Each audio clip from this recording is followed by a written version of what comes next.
लोकमान्य टिळकांची आज 103वी पुण्यतिथी आहे.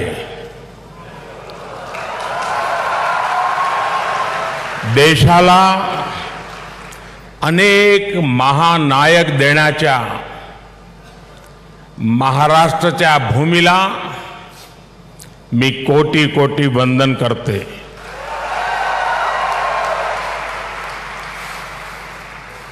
कार्यक्रम में उपस्थित आदरणीय श्री शरद पवार जी, राज्यपाल श्रीमान रमेश बैस जी, महाराष्ट्र के मुख्यमंत्री श्रीमान एकनाथ शिंदे जी, उप मुख्यमंत्री श्रीमान देवेंद्र फडणवीस जी, उप मुख्यमंत्री श्रीमान अजीत पवार जी,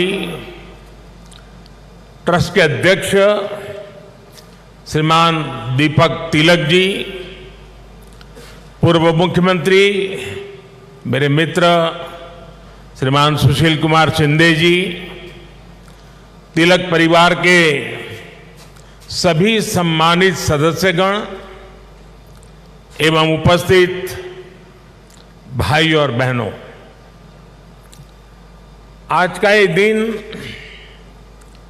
मेरे लिए बहुत अहम है. मैं यहां आकर जितना उत्साहित हूं उतना ही भावुक भी हूं. आज हम सब के आदर्श और भारत के गौरव बाल गंगाधर तिलक जी की पुण्यतिथि है. साथ ही आज अन्ना भाऊ साठे जी की जन्म जयंती भी है. लोकमान्य तिलक जी तो हमारे स्वतंत्रता इतिहास के माथे के तिलक है.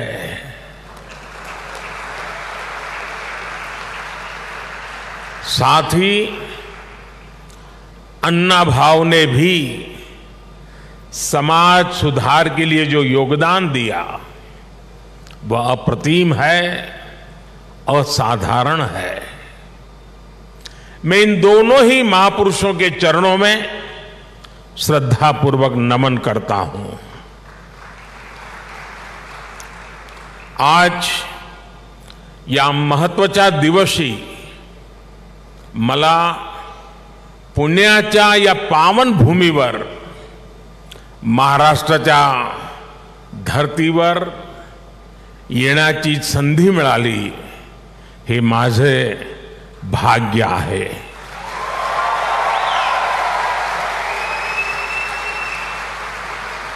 ये पुण्यभूमि छत्रपति शिवाजी महाराज की धरती है. ये चाफेकर बंधुओं की पवित्र धरती है. इस धरती से ज्योतिबा फुले, सावित्रीबाई फुले की प्रेरणाएं और आदर्श जुड़े हैं. अभी कुछ ही देर पहले मैंने दगड़ू सेठ मंदिर में गणपति जी का आशीर्वाद भी लिया. ये भी पुणे जिले के इतिहास का बड़ा दिलचस्प पहलू है. दगड़ू सेठ पहले व्यक्ति थे जो तिलक जी के आह्वान पर गणेश प्रतिमा की सार्वजनिक स्थापना में शामिल हुए थे. मैं इस धरती को प्रणाम करते हुए इन सभी महान विभूतियों को श्रद्धापूर्वक नमन करता हूं. साथियों, आज पुणे में आप सबके बीच मुझे जो सम्मान मिला है ये मेरे जीवन का एक अविस्मरणीय अनुभव है. जो जगह, जो संस्था सीधे तिलक जी से जुड़ी रही हो उसके द्वारा लोकमान्य तिलक नेशनल अवार्ड मिलना मेरे लिए सौभाग्य की बात है। मैं इस सम्मान के लिए हिंद स्वराज संघ का और आप सभी का पूरी विनम्रता के साथ हृदय से आभार व्यक्त करता हूं।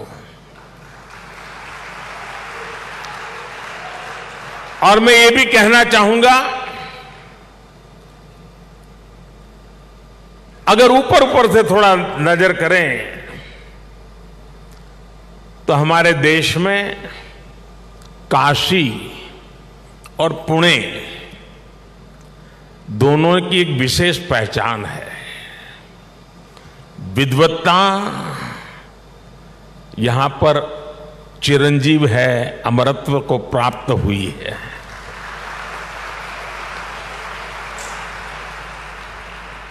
और जो पुणे नगरी विद्वत्ता की दूसरी पहचान हो, उस भूमि पे सम्मानित होना जीवन का इससे बड़ा कोई गर्व और संतोष की अनुभूति देने वाली घटना नहीं हो सकती है। लेकिन साथियों, जब कोई अवार्ड मिलता है तो उसके साथ ही हमारी जिम्मेदारी भी बढ़ जाती है। आज जब उस अवार्ड से तिलक जी का नाम जुड़ा हुआ हो तो दायित्व बोध और भी कई गुना बढ़ जाता है। मैं लोकमान्य तिलक नेशनल अवार्ड को 140 करोड़ देशवासियों के चरणों में समर्पित करता हूं।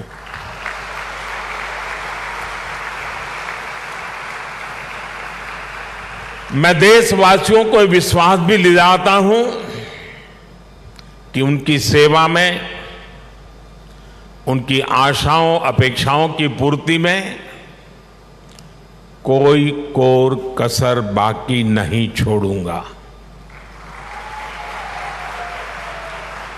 जिनके नाम में गंगाधर हो, उनके नाम पर मिले इस अवार्ड के साथ जो धनराशि मुझे दी गई है वो भी गंगा जी को समर्पित कर रहा हूं। मैंने पुरस्कार राशि नमामि गंगे परियोजना के लिए दान देने का निर्णय लिया है। साथियों, भारत की आजादी में लोकमान्य तिलक की भूमिका को, उनके योगदान को कुछ घटनाओं और शब्दों में नहीं समेटा जा सकता है। तिलक जी के समय और उनके बाद की स्वतंत्रता संग्राम से जुड़ी जो भी घटनाएं और आंदोलन हुए, उस दौर में जो भी क्रांतिकारी और नेता हुए, तिलक जी की छाप सब पर थी, हर जगह थी। इसलिए खुद अंग्रेजों को भी तिलक जी को the father of the Indian unrest कहना पड़ा था। तिलक जी ने भारत के स्वतंत्रता आंदोलन की पूरी दिशा ही बदल दी थी। जब अंग्रेज कहते थे कि भारतवासी देश चलाने के लायक नहीं है, तब लोकमान्य तिलक ने कहा कि स्वराज्य हमारा जन्मसिद्ध अधिकार है। अंग्रेजों ने धारणा बनाई थी कि भारत की आस्था, संस्कृति, मान्यताएं, ये सब पिछड़ेपन का प्रतीक है। लेकिन तिलक जी ने इसे भी गलत साबित किया। इसलिए भारत के जनमानस ने न केवल खुद आगे आकर तिलक जी को लोकमान्यता दी, बल्कि लोकमान्य का खिताब भी दिया। और जैसा अभी दीपक जी ने बताया, स्वयं महात्मा गांधी ने उन्हें आधुनिक भारत का निर्माता भी कहा। हम कल्पना कर सकते हैं कि तिलक जी का चिंतन कितना व्यापक रहा होगा, उनका विजन कितना दूरदर्शी रहा होगा। साथियों, एक महान नेता वो होता है जो एक बड़े लक्ष्य के लिए न केवल खुद को समर्पित करता है, बल्कि उस लक्ष्य की प्राप्ति के लिए संस्थाएं और व्यवस्थाएं भी तैयार करता है। इसके लिए हमें सबको साथ लेकर आगे बढ़ना होता है, सबके विश्वास को आगे बढ़ाना होता है। लोकमान्य तिलक के जीवन में हमें ये सारी खूबियां दिखती हैं। उन्होंने अंग्रेजों ने जब उन्हें जेल में डाला, उन पर अत्याचार हुए, उन्होंने आजादी के लिए त्याग और बलिदान की पराकाष्ठा की, लेकिन साथ ही उन्होंने टीम स्पिरिट के, सहभाग और सहयोग के अनुकरणीय उदाहरण भी पेश किए। लाला लाजपत राय और बिपिन चंद्र पाल के साथ उनका विश्वास, उनकी आत्मीयता भारतीय स्वतंत्रता संग्राम का स्वर्णिम अध्याय है।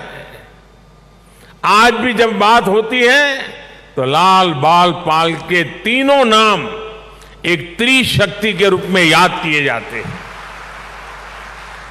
तिलक जी ने उस समय आजादी की आवाज को बुलंद करने के लिए पत्रकारिता और अखबार की अहमियत को भी समझा। अंग्रेजी में तिलक जी ने, जैसा शरद राव ने कहा, द मराठा साप्ताहिक शुरू किया।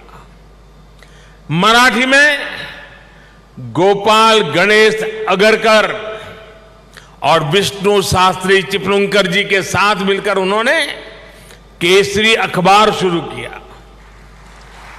140 से भी ज्यादा समय से केसरी अनवरत आज भी महाराष्ट्र में छपता है, लोगों के बीच पढ़ा जाता है।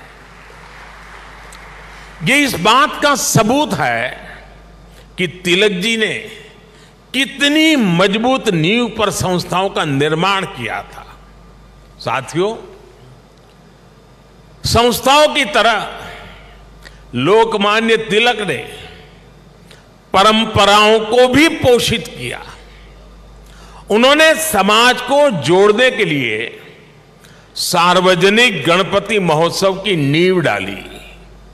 उन्होंने छत्रपति शिवाजी महाराज के साहस और आदर्शों की ऊर्जा से समाज को भरने के लिए शिव जयंती का आयोजन शुरू किया।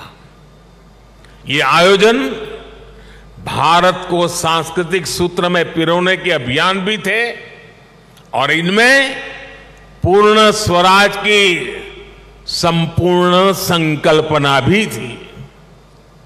यही भारत की समाज व्यवस्था की खासियत रही है। भारत ने हमेशा ऐसे नेतृत्व को जन्म दिया है जिसने आजादी जैसे बड़े लक्ष्यों के लिए भी संघर्ष किया और सामाजिक बुराइयों के खिलाफ नई दिशा भी दिखाई। आज की युवा पीढ़ी के लिए यह बहुत बड़ी सीख है।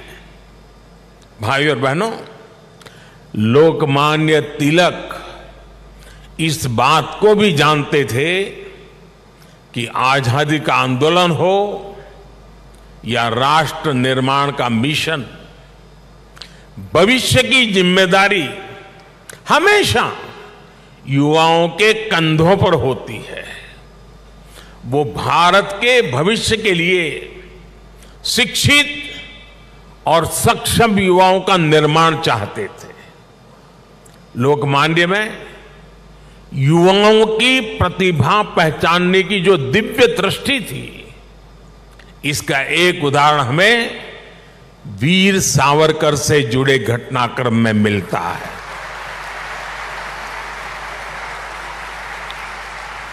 उस समय सावरकर जी युवा थे।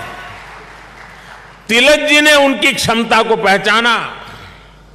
वो चाहते थे कि सावरकर बाहर जाकर अच्छी पढ़ाई करें और वापस आकर आजादी के लिए काम करें। ब्रिटेन में श्यामजी कृष्ण वर्मा ऐसे ही युवाओं को अवसर देने के लिए 2 स्कॉलरशिप चलाते थे।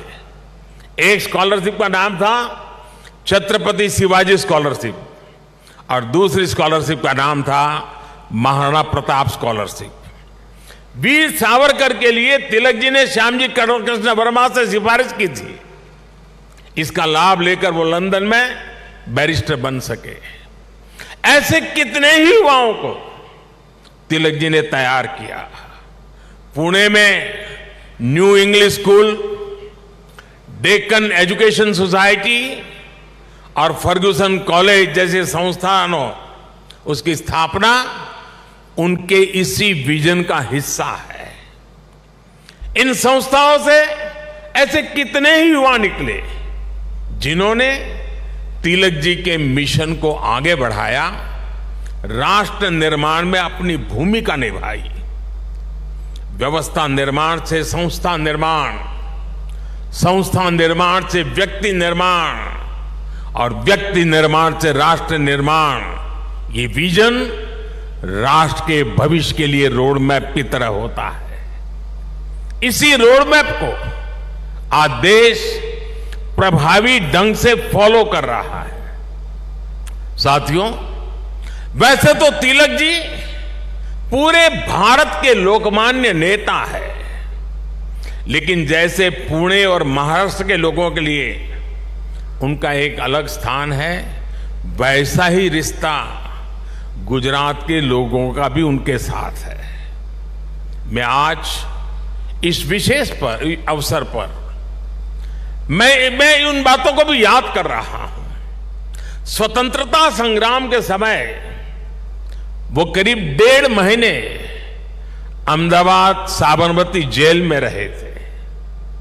इसके बाद 1916 में तिलक जी अहमदाबाद आए और आपको जानकर के खुशी होगी, उस समय जब अंग्रेजों की पूरी तरह जुल्म चलते थे, अहमदाबाद में तिलक जी के स्वागत में और उनको सुनने के लिए उस जमाने में 40,000 से ज्यादा लोग उनका स्वागत करने के लिए आए थे।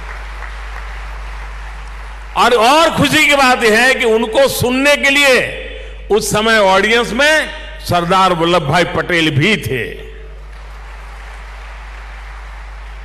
उनके भाषण ने सरदार साहब के मन में एक अलग ही छाप छोड़ी। बाद में सरदार पटेल अहमदाबाद नगर पालिका के प्रेसिडेंट बने, म्युनिसिपैलिटी के प्रेसिडेंट बने। और आप देखिए उस समय के व्यक्तित्व की सोच कैसी होती थी। उन्होंने अहमदाबाद में तिलक जी की मूर्ति लगाने का फैसला किया। और सिर्फ मूर्ति लगाने का फैसला किया नहीं, उनके निर्णय में भी सरदार साहब की लौह पुरुष की पहचान मिलती है। सरदार साहब ने जो जगह चुनी वो जगह थी विक्टोरिया गार्डन। अंग्रेजों ने रानी विक्टोरिया की हीरक जयंती मनाने के लिए अहमदाबाद में 1897 में 1897 में विक्टोरिया गार्डन का निर्माण किया था। यानी ब्रिटिश महारानी के नाम पर बने पार्क में उनकी छाती पर सरदार पटेल ने इतने बड़े क्रांतिकारी लोकमान्य तिलक की मूर्ति लगाने का फैसला कर लिया।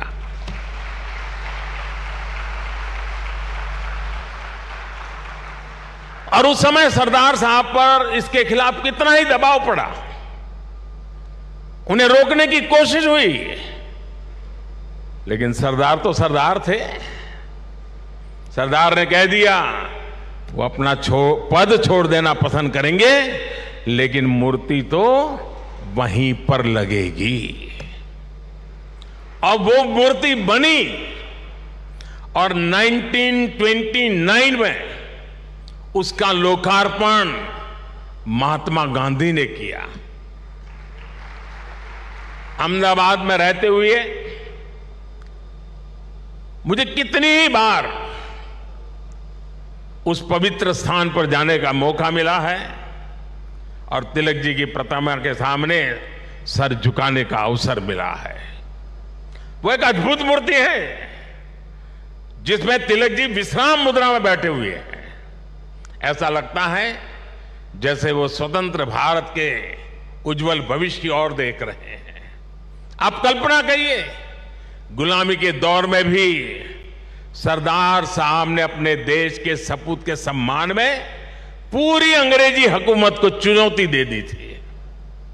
और आज की स्थिति देखिए, अगर आज हम किसी एक सड़क का नाम भी किसी विदेशी आक्रांता की जगह कर बदलकर भारतीय विभूति पर रखते हैं तो कुछ लोग उस पर हल्ला मचाने लग जाते हैं।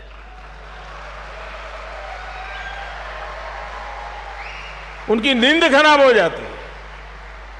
साथियों, ऐसा कितना ही कुछ है जो हम लोकमान्य तिलक के जीवन से सीख सकते हैं। लोकमान्य तिलक गीता में निष्ठा रखने वाले व्यक्ति थे। वो गीता के कर्मयोग को जीने वाले व्यक्ति थे।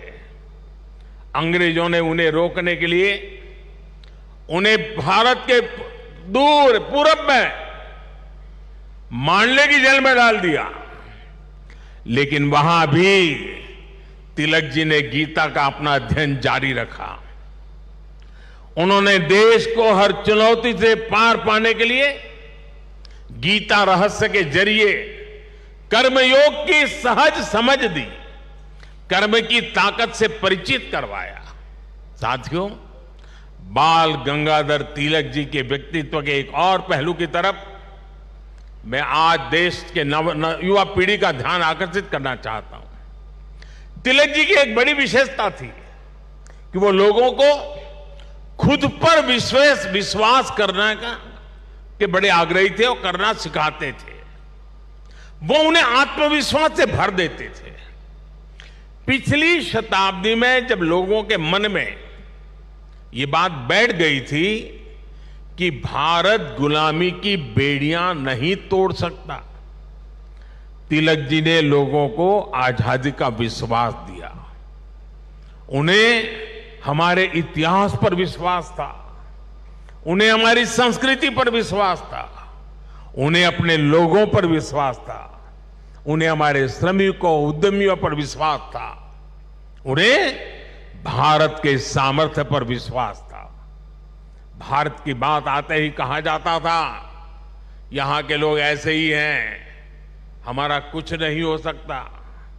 लेकिन तिलक जी ने हीन भावना के इस मिथक को तोड़ने का प्रयास किया, देश को उसके सामर्थ्य का विश्वास दिलाया।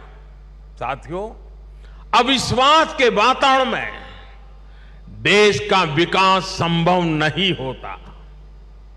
कल मैं देख रहा था, पुणे के ही एक सज्जन श्रीमान मनोज पोचाट जी ने मुझे एक ट्वीट किया है। उन्होंने मुझे 10 साल पहले की मेरी पुणे यात्रा को याद दिलाया है। उस समय जिस फर्ग्यूसन कॉलेज की तिलक जी ने स्थापना की थी, उसमें मैंने तब के भारत में ट्रस्ट डेफिसिट की बात की थी। अब मनोज जी ने मुझे आग्रह किया है कि मैं ट्रस्ट डेफिसिट से ट्रस्ट सरप्लस तक की देश की यात्रा के बारे में बात करूं, मैं मनोज जी का आभार व्यक्त करूंगा कि उन्होंने इस अहम विषय को उठाया है। भाइयों और बहनों, आज भारत में ट्रस्ट सरप्लस पॉलिसी में भी दिखाई देता है और देशवासियों के परिश्रम में भी झलकता है। बीते 9 वर्षों में भारत के लोगों ने बड़े बड़े बदलावों की नींव रखी, बड़े बड़े परिवर्तन करके दिखाए। आखिर कैसे भारत दुनिया की 5वीं सबसे बड़ी अर्थव्यवस्था बन गया?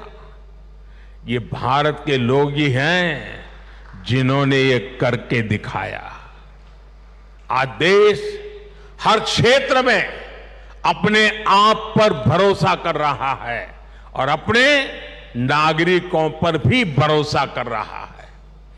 कोरोना के संकट काल में भारत ने अपने वैज्ञानिकों पर विश्वास किया और उन्होंने मेड इन इंडिया वैक्सीन बनाकर दिखाई और पुणे ने भी उसमें बड़ी भूमिका निभाई। हम आत्मनिर्भर भारत की बात कर रहे हैं क्योंकि हमें विश्वास है कि भारत ये कर सकता है। हम देश के आम आदमी को बिना गारंटी का मुद्रा लोन दे रहे हैं क्योंकि हमें उसकी ईमानदारी पर, उसकी कर्तव्य शक्ति पर विश्वास है। पहले छोटे छोटे कामों के लिए आम लोगों को परेशान होना पड़ता था। आज ज्यादातर काम मोबाइल पर एक क्लिक पर हो रहे हैं। कागजों को अटैच करने के लिए आपके अपने हस्ताक्षर पर भी आज सरकार विश्वास कर रही है। इससे देश में एक अलग माहौल बन रहा है, एक सकारात्मक वातावरण तैयार हो रहा है और हम देख रहे हैं कि विश्वास से भरे हुए देश के लोग देश के विकास के लिए कैसे खुद आगे बढ़कर काम कर रहे हैं। स्वच्छ भारत आंदोलन को इस जन विश्वास ने ही जन आंदोलन में बदला।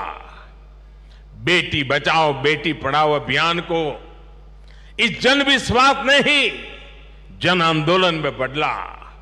लाल किले से मेरी एक पुकार पर कि जो सक्षम है उन्हें गैस सब्सिडी छोड़नी चाहिए, लाखों लोगों ने गैस सब्सिडी छोड़ दी थी।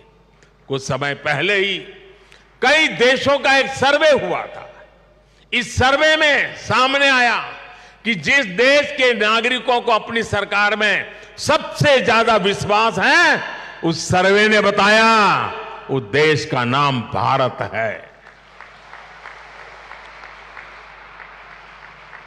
ये बदलता हुआ जनमानस, ये बढ़ता हुआ जनविश्वास भारत के जन जन की प्रगति का माध्यम बन रहा है। साथियों, आज आजादी के 75 वर्ष बाद देश अपने अमृतकाल को कर्तव्य काल के रूप में देख रहा है। हम देशवासी अपने अपने स्तर से देश के सपनों और संकल्पों को ध्यान में रखकर काम कर रहे हैं। इसलिए आज विश्व भी भारत में भविष्य देख रहा है। हमारे प्रयास आज पूरी मानवता के लिए एक आश्वासन बन रहे हैं।